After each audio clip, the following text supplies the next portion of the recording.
அஸ்ஸலாமு அலைக்கும் வரஹ்மத்துல்லாஹி வபரகாத்துஹு. Welcome to Tamil Islamic Hidaya.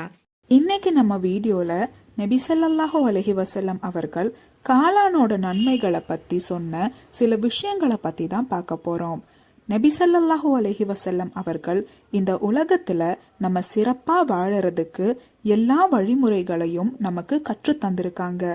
இதை நம்ம ஒழுங்கா கடைபிடிச்சாலே நம்ம இம்மையிலையும் மறுமையிலையும் நம்ம சிறந்து வாழலாம். மஷ்ரூம் அல்லது காளான அதோட சுவைக்காக பல பேர் விரும்பி சாப்பிடுவோம். ஆனா இதுல நம்மள பல பேருக்கு தெரியாத சில மருத்துவ குணங்களும் இதுல இருக்கு. அத பத்தி நபி ஸல்லல்லாஹு அலைஹி வஸல்லம் அவர்கள் நமக்கு கற்று தந்திருக்காங்க.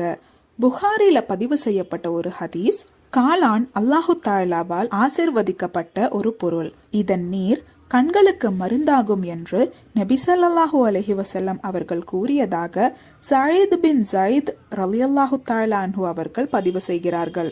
இன்னொரு ஹதீஸ்ல, சுவனம் சிரிக்கும் போதெல்லாம் காளான் பூமிக்கு விழுகின்றன, மேலும் இந்த பூமி சிரிக்கும் போது இவைகள் வளர்கின்றன என்று நபி ஸல்லல்லாஹு அலைஹி வஸல்லம் அவர்கள் கூறியதாக அப்துல்லா பின் அப்பாஸ் ரலியல்லாஹு தஆலா அன்ஹு அவர்கள் கூறினார்கள். இந்த ஹதீஸ் திப்பல் நபவில பதிவு செய்யப்பட்டிருக்கு.